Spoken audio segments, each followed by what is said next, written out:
Na, puikiausias oras gaminti gamtoje.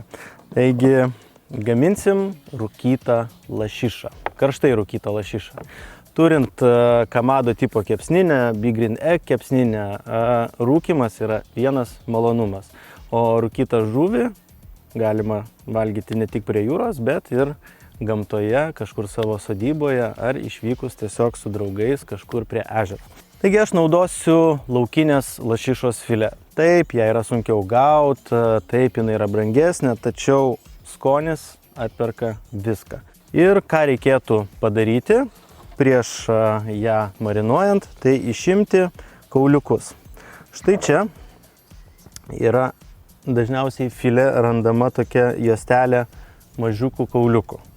Juos reikėtų ar su pinceto pagalba, ar su mažų žnyplyčių pagalba tiesiog paprasčiausiai ištraukti.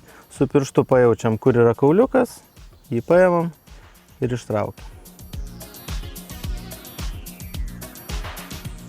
Kauliukai ištraukti, filė palikta su oda. Oda yra kaip papildomas apsauginis barjeras, vėliau grilyje, kad per greitai jinai neperkaistų. Na, o marinatui, tokiam kaip sūdymui, naudosiu keletą štai tokių ingredientų. Žinoma, druska. Druskos apie 100 gramų. Aš naudoju paprastą akmens druską, būtent žuvies sūdymui jinai kuo puikiausiai tinka. Ir 100 gramų rudojo cukraus. Naudoju muskovado cukrų. Man jisai patinka todėl, kad jisai dar būna su likusia molasa, tai yra tokių kaip cukraus sirupu ir duoda papildomą tokį karamelės skonį. Taigi tiek pat, kiek druskos dedu cukraus, balzaminio acto, gero modernos balzaminio acto, 50-60 gramų, garstyčių. Aš naudoju angliškas garstyčias, jos turi ir grūdelių, ir truputėlį saldesnės nei įprastos garstyčios, irgi 50-60 gramų. Klevų sirupo. Na, klevų sirupas duoda ne tik saldumo, bet ir papildomo prieskonio. Lašiša su klevų sirupu yra tikrai labai puikus derinukas. Ir prieskonių mišinys. Aš naudosiu tokį rytietišką prieskonių mišinį, Ras El Hanout vadinamas. Tačiau tas mišinys susideda iš tokių kaip cinamonas, gvazdikėlis, šiek tiek kumino. Tikrai išskirtinio kvapo ir skonio prieskonių mišinys. Ir su žuvim jis būna ganėtinai retai naudojamas, dažniau su paukštiena. Tačiau visam šitam sūdyme, marinate, šis prieskonių mišinys labai puikiai dera. Ir vėliau iš karštai rūkyto lašiša būna tiesiog ypatingo skonio.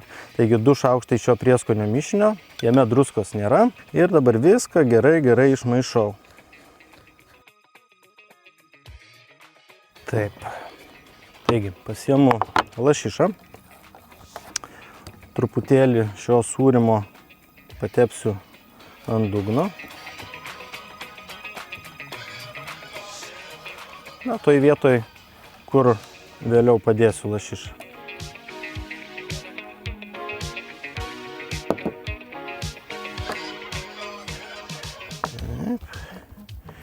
Ir visą likusi tiesiog užpilu ant viršaus ir tolygiai užtepu.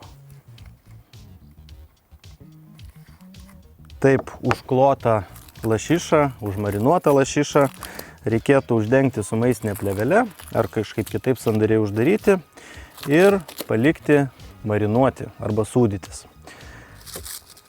Šiaip ją reikėtų, na, kokias valandą, 2 palaikyti.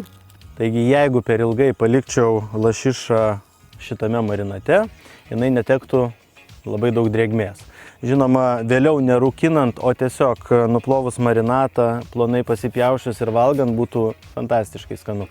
Na, prabėgus 30 minučių, akivaizdžiai matosi, kad išsiskyrė nemažai drėgmės. Taigi buvusi ta pasta, tokias marinatas, tapo visiškai skystas. Dabar prieš dėdamas rūkinti, aš pasistengsiu kuo daugiau šito marinato nuimti.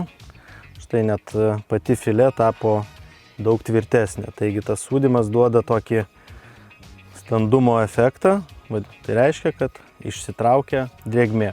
Kuo daugiau drėgmės išsitraukia, tuo daugiau skonio, koncentruoto skonio pačios mėsos lieka lašišoje. Maistinis popierius, lašiša. Tai dar gal šiek tiek tolygiau užtepsiu.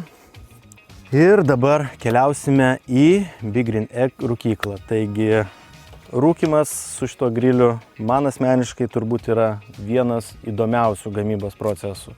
Nes, na, mėsytę galima kartais ir šiaip ant paprastos kepsninės išsikepti, o rūkymas, na, tai jau reikalauja šiek tiek įdomesnės technikos. Taigi, grilis įkaitintas, nedaugiau 140 laipsnių, reikėtų palaikyti taip tarp 120 ir 140, jokių būdų ne aukštesnė. Gerą pusvalandį ar net ilgiau mirkyti šį kartą obels skiedros.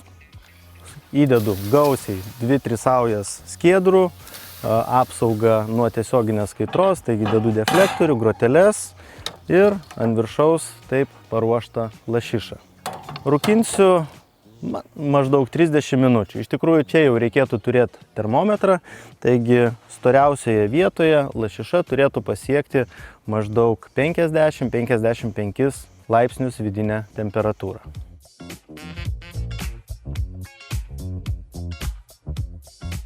Žuvytė išsirūkinus, atrodo puikiai.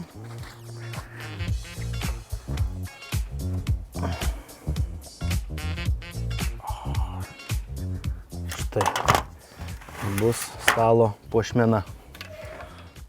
Truputėlis klevų sirupo, labai plonas sluoksnelis, tiesiog užbaigimui, kad būtų tokia kaip glazūra. Aš aišku, mielai ją valgyčiau tiesiog taip vieną, su gabaliuku juodos duonos, bet, na, žalumynus valgyti reikia.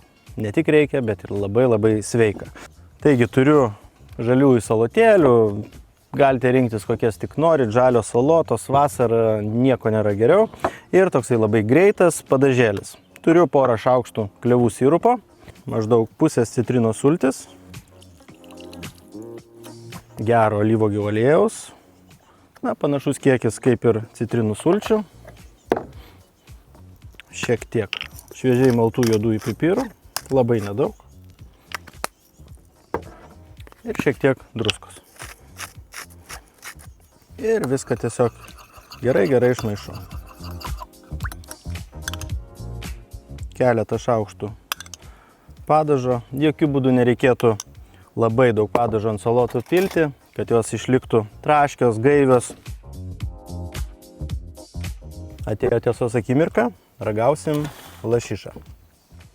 Iš tikrųjų, lašiša puikiai tiks ir atvėsusi, tiesiog pabarstyti ant salotų. Jinai puikiai tiks darant sumuštinių. Skrudinta duonelė, vos sviestuko, lašiša, kažkokios salotėlės. Na, bet rūkytą žuvį aš mėgstu valgyti tiesiog dar šiltą, tik išrūkytą. Pažiūrėkit, kokia spalva.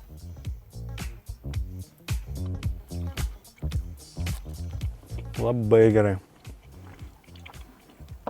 Taigi, turint nuostabią Big Green Egg kepsninę, tokią žuvį galėsit valgyti nors ir kasdieną.